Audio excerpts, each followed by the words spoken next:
Niki alhamdulillah kula niki istilah sampun lelaku nggih.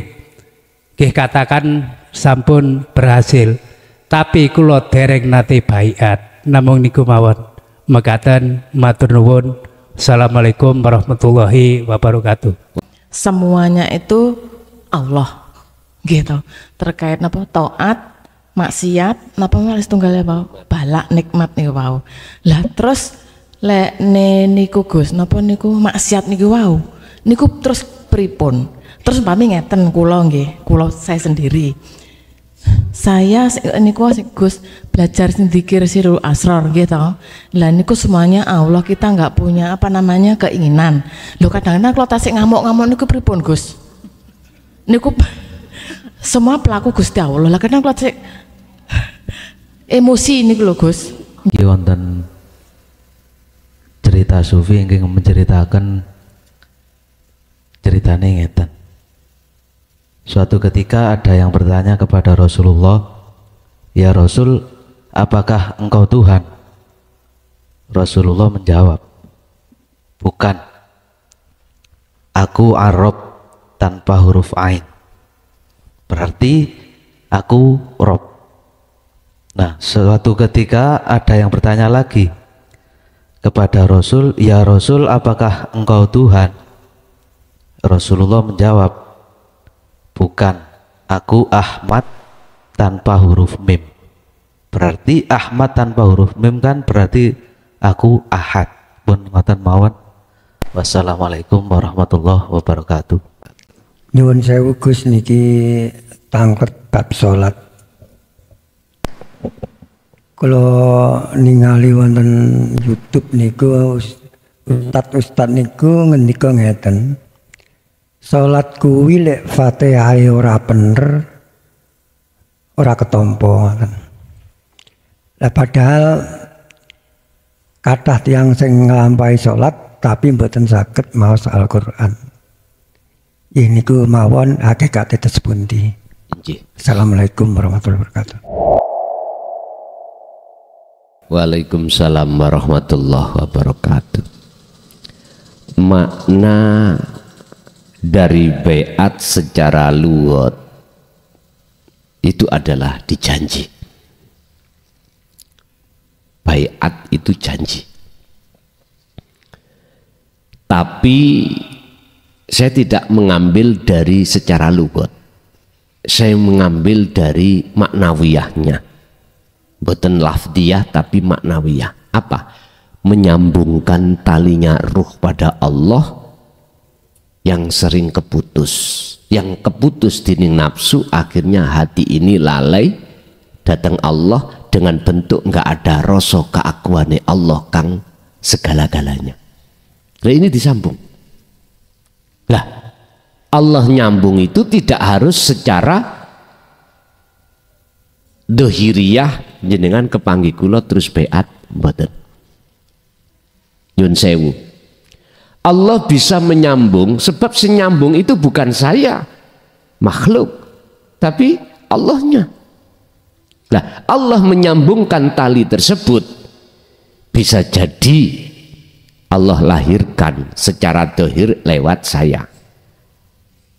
Tapi bukan berarti saya yang bisa menyambung. Allah sambung lewat HP.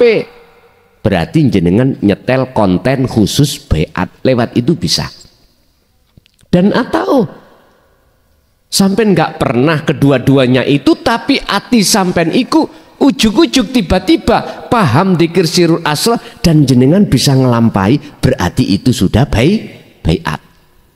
Sama. Karena saya mengambil makna baiat ini dari sisi maknawiyah.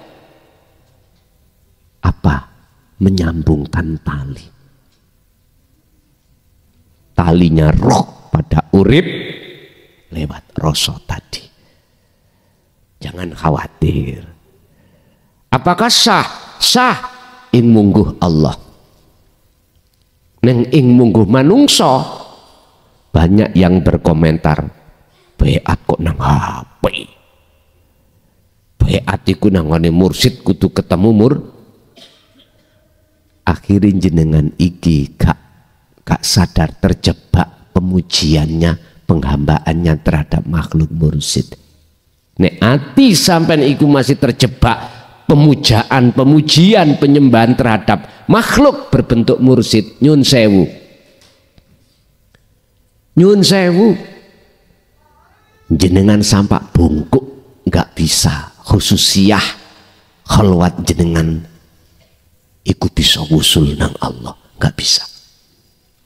Tanya pada pelaku-pelaku yang sudah ada di Thariqah, saya nggak ngelokno, saya memperingatkan dulu saya juga begitu, mumet-mumete wonten dunia kasab, makome ning kasab nggak bisa ke musyahadah karena gak didunungno.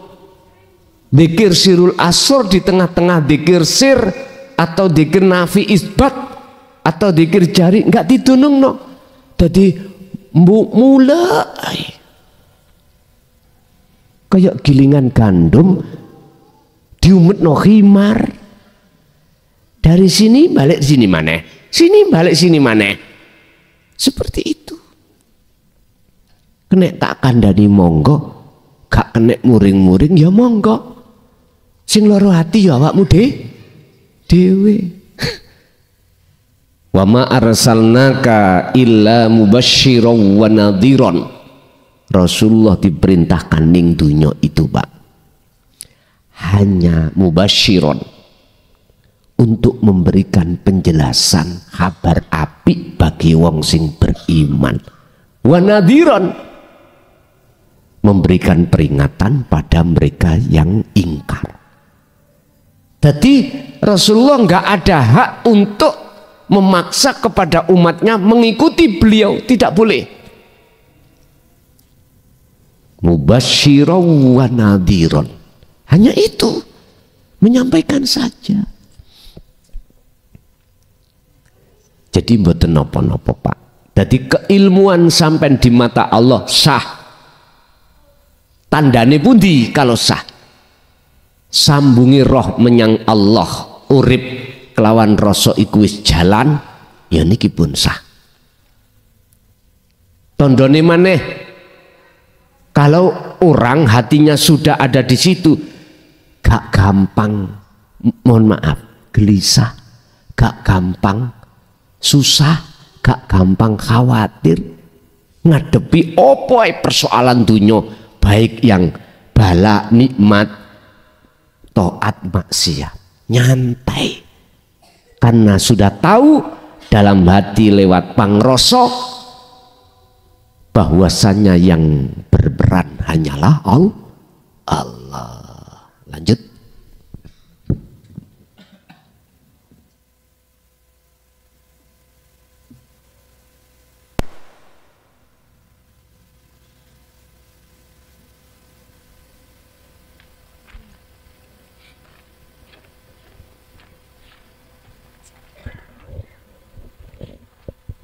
Assalamualaikum. Assalamualaikum warahmatullahi wabarakatuh, Gus. Waalaikumsalam warahmatullahi wabarakatuh. Pangapunten, Gus. Saya pemula, terus tasik blunder, tasik bingung, gitu. Lah terus sing barusan saya dari tangkat niku wau terkait dengan semuanya itu Allah, gitu. Terkait napa taat, maksiat, napa malah tunggal wau, balak nikmat niku wau. Lah terus lek niku Gus, napa niku maksiat niku wau, niku terus pripun? Terus pami ngeten kula nggih, kula saya sendiri. Saya niku Gus belajar dzikir sirul asrar gitu. Lah niku semuanya Allah, kita nggak punya apa namanya keinginan. Loh kadang-kadang kalau tasik ngamuk-ngamuk niku pripun Gus? Niku semua pelaku Gusti Allah. Lah kadang kalau tasik emosi niku lho Gus. Nggih. Cekap semanten, matur nuwun. Assalamualaikum. Waalaikumsalam warahmatullahi wabarakatuh. Nafsu amarah atau erosi apa? Emosi ya.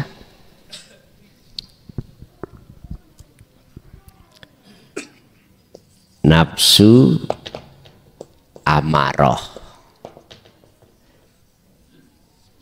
Nafsu iku maksudnya diri. Amaroh muring, disebut muring-muring, marah-marah karena sumbernya awal itu gak cocok. Akhirnya otomatis hatiku medongkol. Lah ngoten nggih. Contoh anak jam 3 sore sudah waktunya berangkat ngaji. Jam 2:30 sudah kita ingatkan. Wayahe ngaji jam 3 ndang yam mandi sholat ndang berangkat. Anak kita seakan-akan nggak mendengarkan karena sibuk main game. Masuklah jam 3 belum mandi belum sholat, kan nggak cocok. Otomatis sudah terbiasa, dalam hati akan muncul medongkol, marah. Bapak Ibu, munculnya amarah sebab karena tidak cocoknya takdir di depan kita, miturut kita. Nah, ngerti nggih? Ingat, jikalau amarah iki duduk di taholli, inilah yang kumaksud, kita masih dalam penguasaan hawa nafsu. Apa taholli? Amarah yang muncul di dalam keakuan makhluk. Akibatnya apa? Ning ati rasa panas, Bu. Ning ati terasa panas. Yo ini sumber penyakit itu di sini. Penyakit stroke, penyakit sing berat-berat niku lho. Munculnya di sini. Kalau terus-terusan. Berarti amarah yang seperti inilah yang miturut Kanjeng Nabi harus kau perangi. Tapi ada amarah, nafsu itu duduk di tajalli. Apa? Berarti sing amarah sinten? Tajalli, urip. Urip iku sapa? Ilahun wahid. Ilahun wahid itu sapa? Gusti. Kalau yang muncul amarah itu hati duduk di tajalli, mboten panas. Mboten panas. Nah, kita tidak akan pernah diizini Allah duduk di tajalli ruhania ini manakala kita belum terbiasa mendawamkan, mengistiqomahkan dzikir sirul asrar. Kadang-kadang mboten amarah, mboten muncul amarah secara dohir, karena artinya Gusti Allah nggih dagelan apa maneh. Kadang muncul amarah. Jadi kita harus bisa membedakan nesu atau amarah itu dari nafsu dan dari Allah. Harus membedakan. Bedanya cuma gini. Kalau dari nafsu jelas ning ati sampean terasa sakit, panas ngeten, medongkol. Kalau dari Allah justru malah adem, ayem. Bedanya ada di situ. Bapak Ibu hadirin, dan kita tidak akan pernah diizini Allah hati duduk di tajalli kalau kita belum mendawamkan dzikir sirul asrar, ada di situ. Nggih. Ibu tasik wonten? Dari jalur Ibu masih ada, monggo. Assalamualaikum warahmatullahi wabarakatuh. Waalaikumsalam. Niki badhe tanglet Gus, sing leres niku ndonga napa mboten Gus? Mesti meminta napa mboten? Sampun. Assalamualaikum. Yang benar itu kita meminta atau tidak? Jawaban saya, lihat keadaan. Kalau keadaan berdoa, jenengan ini kondisi hati tidak bertemu Allah, jangan. Sebab apa?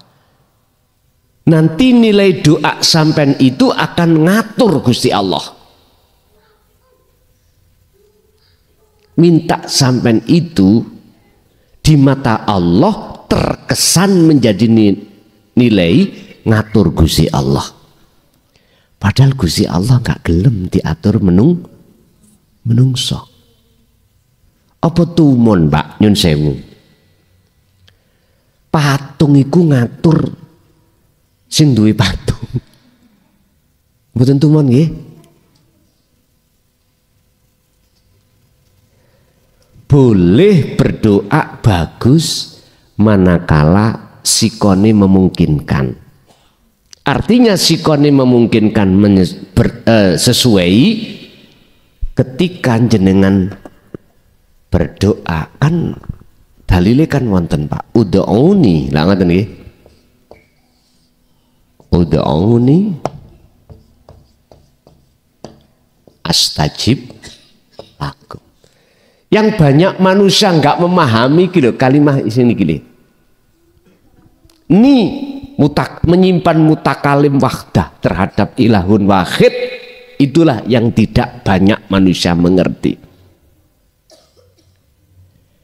Sehingga artinya ud'uni jalu osironi ing ingsun. Berarti yang dijaluk kan dereng dugi, belum datang. Artinya jenengan iki kengen rawuh dulu kepada Allah bertemu, karena yang memiliki apa yang nanti kita minta iku yang memiliki cuman Allah. Petuk ana sik Gusti Allah iku.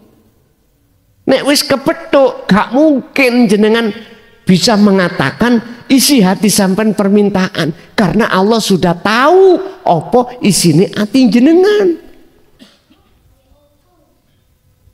Nyun sewu. Jenengan iki duwe unek-unek. Berhubung garwa sampean iki mang nyidam pelem, sementara pelem itu miliknya tonggo sampean gak duwe. Sampean ngambil peleme apa metuki sing duwe pelem terlebih dahulu? Metuki dulu. Makanya ud'uni tidak saya maknani jaluk, ngerawui, mendatangi nang Gusti Allah dulu. Kudu metuki. Pakde bojoku nyidam apa? Pelem jenengan iki li angsala. Wis tak jamin mesti dikasih. Lu es tuh sak meleki-meleki yo pakde. Gak mungkin tega menyang ponakane njaluk pelem karena dibuat istrinya nyidam. Bisa-bisa wis entar ana kene tak jukukno. Ngoten. Sampeyan gak oleh menek sendiri. Memanjat sendiri, dipundhutno iso-iso.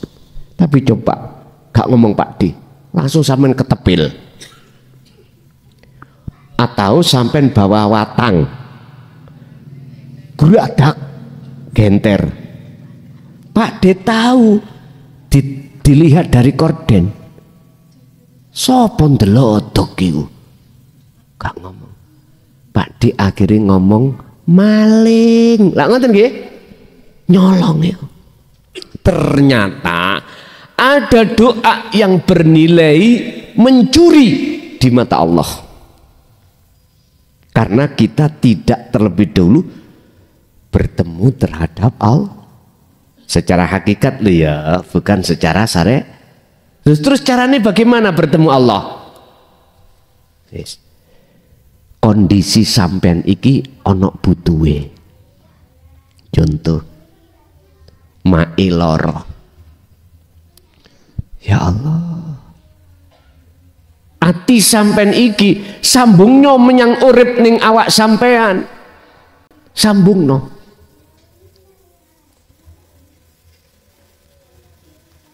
Disitulah proses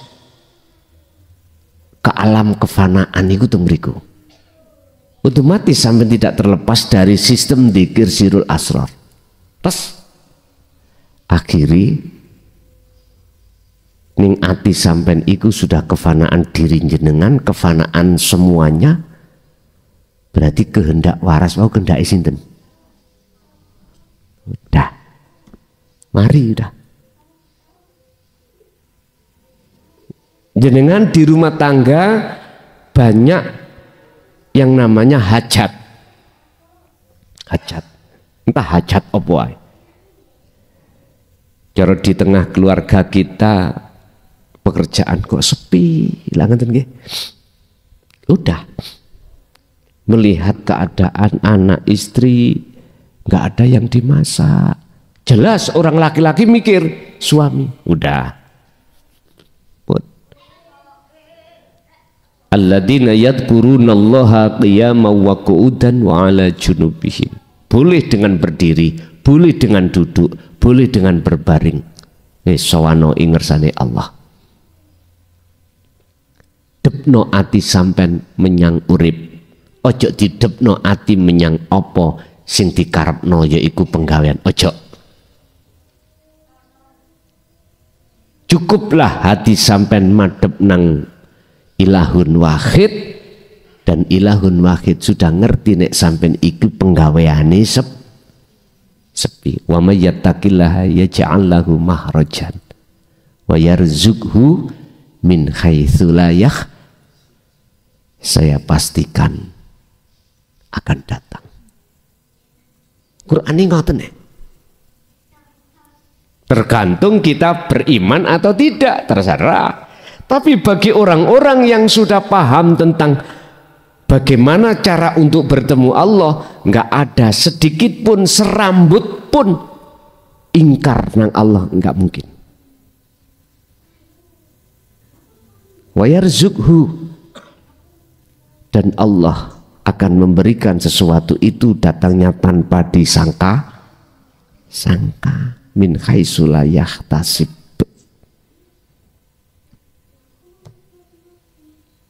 Jadi Bu, tak simpulno, berdoalah jikalau hati jenengan bertajalli, dan jangan pernah berdoa jikalau hati tidak duduk di tajalli. Sebab semua apapun yang kita jalankan itu sudah di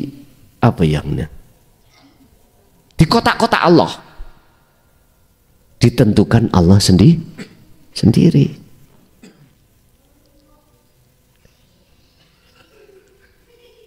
Dari arah itu secara hakikat mengapa beliau-beliau itu jarang berdoa, karena sudah ngerti semua itu sudah dicatat Allah piyambak Allah sendiri. Tapi syariate muring-muring, akhirnya ngetokno bahasa makola. Apa makolai? Sepanjang manusia di dunia wajib ikhtiar usaha. Ya gak salah. Tapi sing kebacut, waktu ikhtiar usaha diakoni ikhtiare usahane. Akhirnya nanti kalau hasil diakoni hasil sebab ikhtiare. Wes ya niki yang disebut innakum zalamtum anfusakum. Ya iki, sesungguhnya kau ini adalah zalim pada Allah. Bentuk zalim pada dirinya sendiri. Jadi Bu, niku tadi kondisional, boleh dan tidak. Boleh jikalau hati duduk di tajalli, tidak jikalau hati ada di taholli. Begitulah.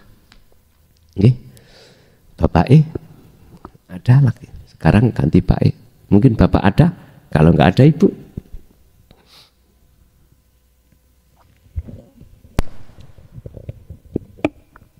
Assalamualaikum warahmatullahi wabarakatuh.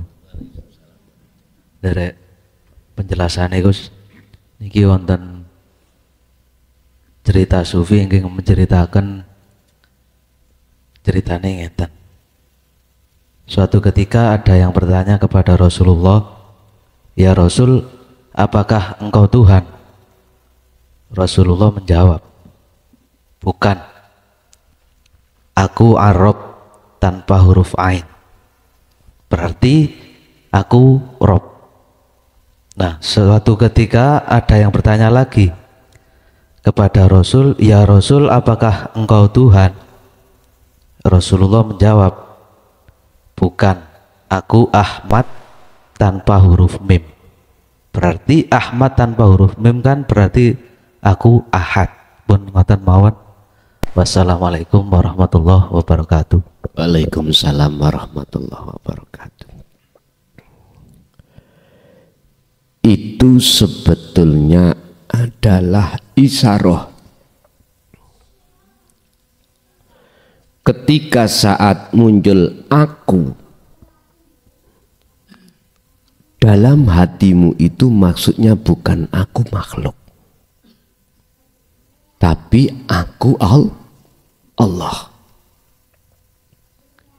Isarohnya, wahai umatku, lekaslah kau pada ilahun wahidun. Ngoten lho karepe. Satu. Nomor dua, itu dua kacamata. Ketika dawuh itu aku bukan Tuhan, itu melihat dari kacamata syariat makhluk. Nah, kacamata hakikat wajib Rob atau Ahad. Contoh, ono pitik liwat seret. Secara kacamata syariat, dohir iki mandang iku makhluk. Kacamata hakikat iman sampean wajib bersaksi madhep kepada uripe. Urip iku siapa? Ahad. Siapa? Rob.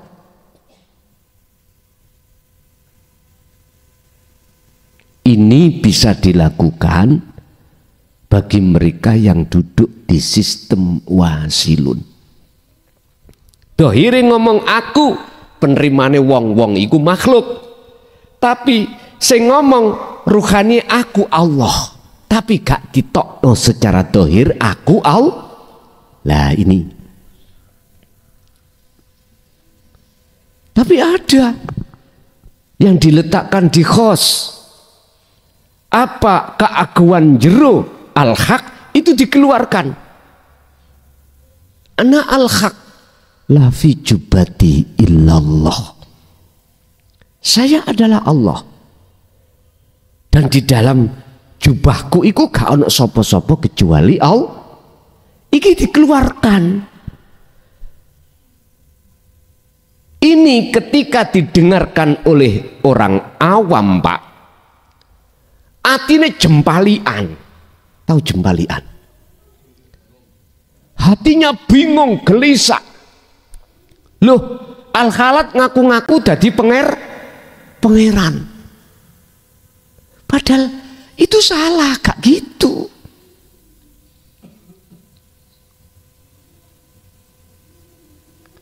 Mohon maaf. Inilah mengapa selama 14 abad 1400 tahun ajaran yang seperti ini itu disembunyikan gara-gara ya kuwi. Gara-gara seperti itu. Tapi akibatnya tambah nemen luar biasa.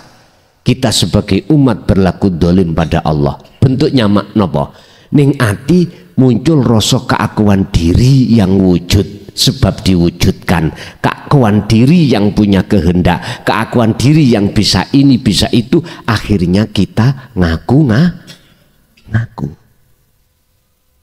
Yo tambah nemen. Keingkaran kita pada Allah tambah nemen seperti ini. Lah terus ben gak ngoten bagaimana? Nah ini Allah menampilkan utusannya di tengah-tengah umat dengan membawa sistem wasilun. Itu walladzi arsala rasulahu bil huda wa dinil haq liyudhirahu 'alad dini kulli walau karihal musyrikun.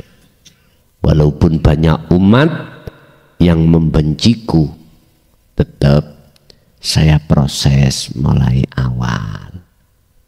Ini loh, gak langsung ujuk-ujuk aku Allah. Ada prosesnya supaya paham. Rasulullah begitu. Mengapa? Yang namanya wahyu Quran itu datangnya itu adalah berangsur menyesuaikan situasi, gak ujuk-ujuk langsung. Cara kita sekolah itu gak langsung SMA Pak, TK, SD, SMP, baru SMA. Arek TK, kita masuk TK gak boleh langsung disuruh untuk ikut masuk SMA. Ya malah dulinan neker nang ngono. Gitu? Mboten belajar malah dulinan neker. Karena masanya itu masih suka dulinan. Itulah proses-proses. Jadi maksud Rasulullah ketika ditanya apakah jenengan itu adalah Tuhan, mengapa jawabnya di situ adalah beliau itu ainnya hilang kari Rob, maknanya Tuhan. Terus yang kedua ahad, itu sebetulnya maksudnya secara dohir betul kanjeng Nabi iku makhluk bukan kholik. Tapi satu sisi hakikatnya hidup yang ada pada diri Muhammad adalah Rob atau ahad. Yang kedua itu sebagai sindiran bahwasanya hei wong Islam udkhulu fisilmi kafah, masuklah kau di dalam agama Islam dengan sempurna. Artinya ojo syariat tok, munggau hakikat supaya bisa ke makrifat baru dong nanti. Nggih. Bapak setunggal melih ada? Ibu setunggal melih, Bapak setunggal melih.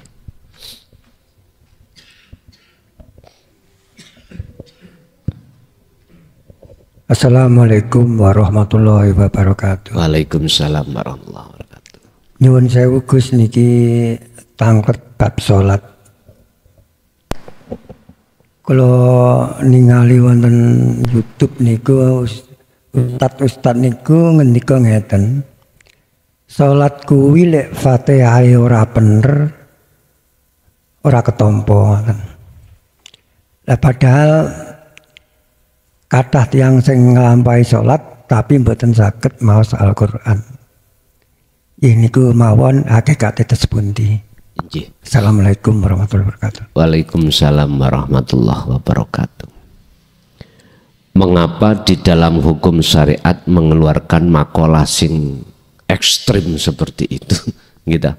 Padahal nek ditakoki, eruh tah diterima mbak gak diterima. Ya gak eruh. Masalahnya belum tahu siapa Allah yang sebenarnya yang menerima dan menolak. Ya berbagai makalah kitab-kitab iku hadis. Tendensinya dari situ toh Pak ya. Itu sebetulnya Pak supaya jenengan itu baik dari sisi Qur'ani cek gelem dandani.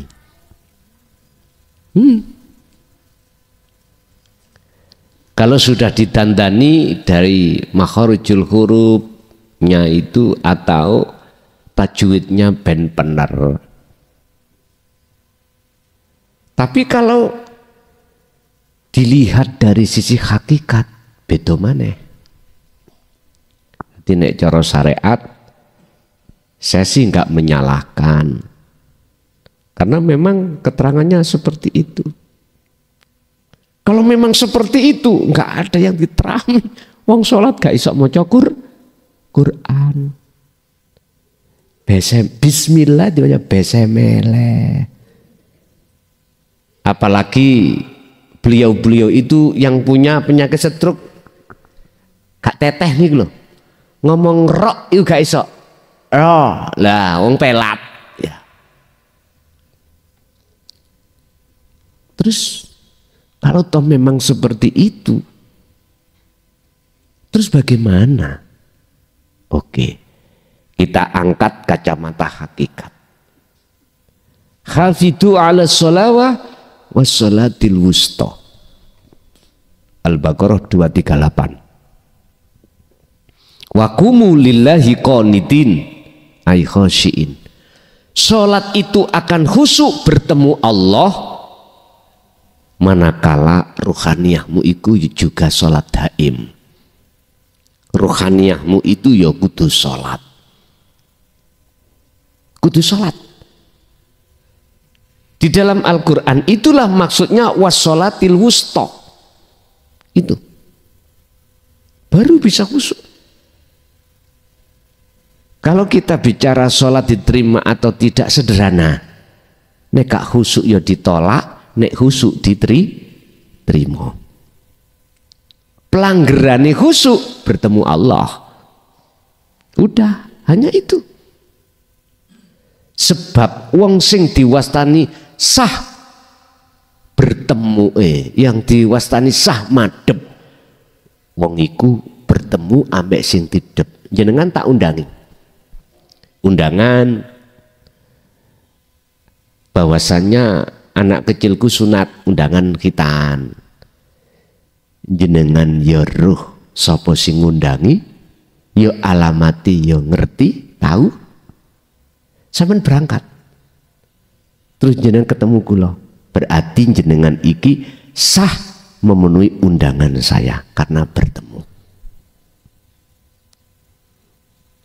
Yang nomor 2, jenengan diundangi seseorang, wis gak kenal, alamati yo gak roh. Berangkat nanti. Berangkat kemana? Kenal gak? Kenal jenenge, tapi wujudnya jenenge orang ngerti. Cakran iku akeh jeneng cakran. Sing dia wong ora ngerti. Nek jenengan tetep maksa berangkat, berarti jenengan iki nekat. Sebab jenenge cakran niku banyak sekali. Tapi kalau jenengan iku tahu cakran, cakran iki, alamat iki, lha wis kenal, wis ketemu ya wis mak berangkat aman. Kita dikatakan wa ma umiru illa liya'budullaha mukhlishina lahuddin. Wa ma umiru, dan tidak diperintah kamu sekalian illa, kecuali liya'budullaha, menyembah Allah, menghadap. Pertanyaan saya, ketika jenengan menghadap waktu sholat, ketemu enggak? Dereng. Oh, berarti gak sah. Begitu. Gusti Allah iku masih dengan bahasa Jawa paham, dengan bahasa Arab paham. Jadi Gusti Allah iku tidak hanya paham bahasa Arab tok, Pak, bahasa apapun. Niki pun di delok ndugi hukum syariat lho nggih. Nek hukum syariat para ulama jumhur harus Arab, harus bahasa Quran. Jangan bahasa selain Al-Quran. Dulu di Malang pernah ya, Allah Maha Besar, langsung disesatkan MUI, ya. Gak salah, karena beliau itu memandang dari hukum syariat. Tapi kalau memandang dari hukum hakikat, barometernya itu diterima. Hanya itu. Lah diterima itu kalau bertemu sejatine Allah. Makanya Quran wakumu lillahi qanitin, wakumu, jagalah salat ini lillahi qanitin ay khosyiin. Berarti salat itu hukumnya wajib khusyuk. Khusyuk itu wajib, bukan sunnah. Sebab khusyuk itu bertemu. Wajib dengan salat iki bertemu Allah. Kalau boleh saya simpulkan dari sudut kacamata hakikat, jikalau kau sholat iki nggak bertemu Allah, ditolak. Berarti mafhum mukhalafahnya kebalikannya, jikalau sholatmu iku bertemu Allah, berarti diterima. Innama yataqabbalullahu minal muttaqin. Al-Maidah ayat 27. Sesungguhnya amaliyah apapun yang diterima oleh Allah itu dikarenakan berdasarkan sumber hati yang bertakwa. Hati yang bertakwa adalah amaliyah yang disertakan wujudu siril ikhlas. Lah ikhlas itu sendiri berarti tidak ngaku. Makanya setiap amaliyah apapun mesti niatnya ditutup lillahi ta'ala, karena Allah. Berarti gerakmu karena sumbernya geraknya dari Gusti, loh itu karena Allah. Mocone bendos bisa, prakteke lillahi ta'ala melenceng. Ingat dalam Al-Baqarah Allah nyatakan wa minan nasi mayyakulu amanna billahi wa bil yaumil akhiri wa ma hum bimu'minin. Wa minan nasi lan iku sebagian besar menungso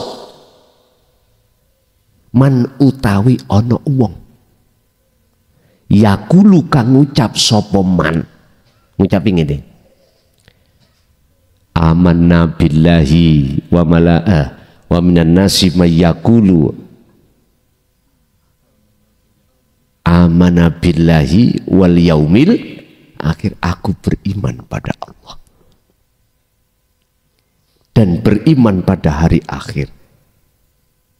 Nah ayat itu mengapa ada wa mahum bimu'minin, wa mahum lan ora ono hum utawi mereka iku bimu'minin beriman, mereka sesungguhnya tidak beriman, berarti munafik. Lesan berkata beriman, hati ingkar. Yes. Pandangan hakikat lho Pak, ojo dipandang no syariat. Baru ketemu nih. Jadi Pak, iku miturut Ustadz pandangan syariat sah-sah saja. Tapi menurut pandangan hakikat fasio koyo opo jenengan nyun sewu, jikalau tidak bertemu sing sampean sembah hukumnya tidak sah. Iku podo karo jenengan kali kula nyembah sak liyane Allah. Tergantung di dalam hati kita waktu sholat ono gambar opo. Gambar wedhus ya berarti kita nyembah wedhus. Gambar pekerjaan berarti kita nyembah pekerjaan.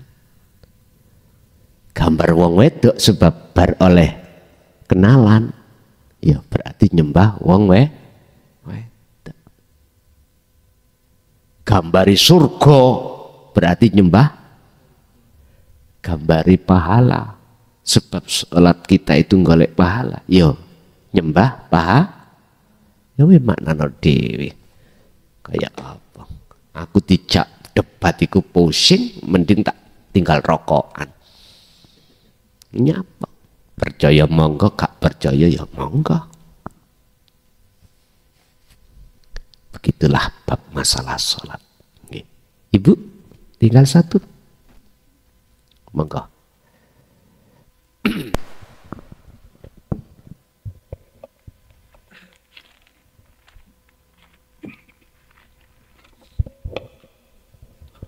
Assalamualaikum warahmatullahi wabarakatuh. Kula beritanglet Gus, seorang wanita melakukan sholat jamaah memakai parfum atau ketika sholat membawa uang, hukum hakikatipun dos pundi? Nggih, ten kesake wonten artone ngoten lho. Terus kaping kalihipun kita niki kebanyakan dados seorang petani nggih. Terus tanaman niku sangat dirusak oleh hama. Hama itu ada macam-macam. Terus yang sering terjadi itu hama tikus.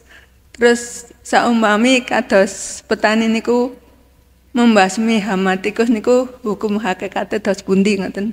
Assalamualaikum warahmatullahi wabarakatuh. Waalaikumsalam warahmatullahi wabarakatuh. Berarti buka fikih niki, ya. Dari bahasa syariat di dalam ilmu fikih niku tentang uang. Ada yang memperbolehkan, ada yang tidak. Yang memperbolehkan ditengarai jikalau uangnya itu tidak mengandung najis. Umpama mengandung karo.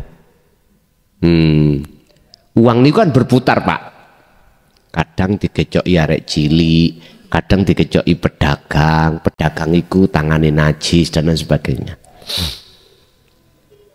Hukum ketidaktahuan jenengan kalau itu kena najis, sebagian ulama mengatakan dimakfu, di sepuro, nggak apa-apa. Tapi ada ulama yang wirai, nggak boleh. Walaupun tidak tahu, nggak boleh. Sebab pada umumnya uang itu yang memegang macam-macam harus diletakkan. Iki ngomong bahasa fikih li ya. Terserah jenengan melu sing pundi. Nek menurut kula gampang mawon. Dan nek ku tak deleh dicolong wong, ya tak gesak.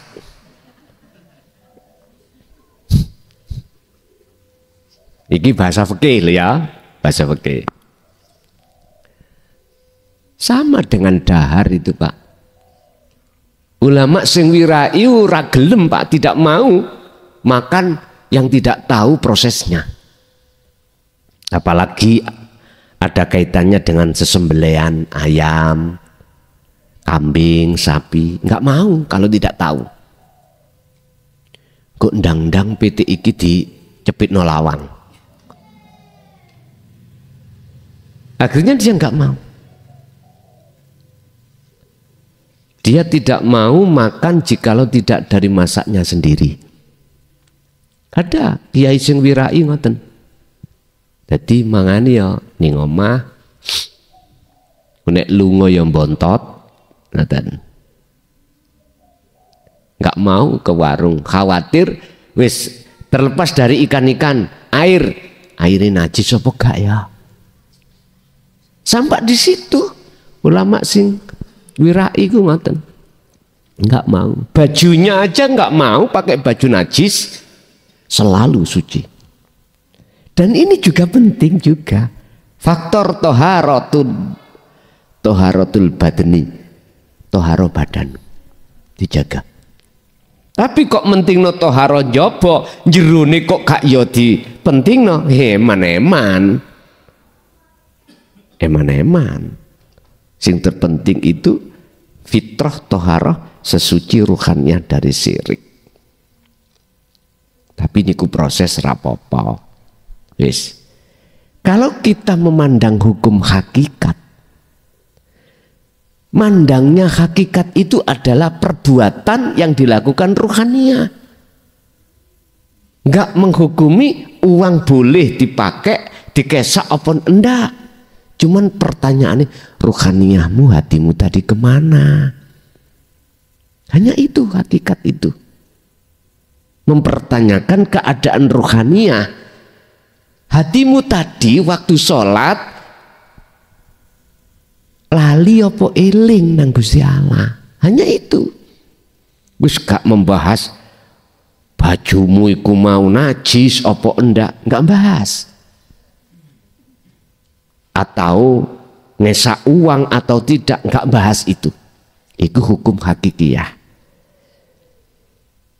Jadi kalau bisa dipandang kedua-duanya. Hukum syariat itu juga diperhatikan, nggih. Hukum hakikat juga tidak ditinggalkan. Pun satu. Nomor dua, bagaimana kita membasmi hama yang merusak pada tanaman kita. Dari sisi hakikat nggak boleh. Jikalau waktu membasmi jenengan itu tidak bertajalli. Berarti boleh bila mana hati ini duduk di tajal. Orang yang duduk di tajalli bukan sembarang orang, bukan sembarang hati seseorang, hanya hamba yang punya akses lah yang diizini Allah untuk bisa bertajalli. Apa tajalli? Rasa keakuan makhluk sudah tidak ada. Yang ada rasa keakuan urip itu tadi. Akunya ilahun wahid yang tidak bisa disebut. Umpama disebut secara syar'i la ilaha illa ana. Gini.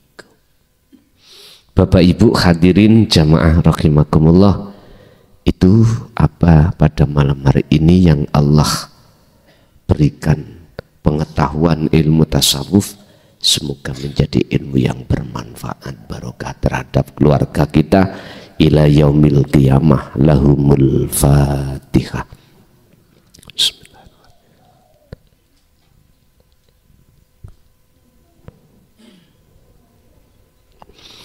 Awal sampai akhir barangkali ada kalimat yang kurang berkenan di hati jenengan. Saya atas nama pribadi Mukhlason mohon maaf lahir dan batin. Akhirul kalam, ihdinas siratal mustaqim. Assalamualaikum warahmatullahi wabarakatuh.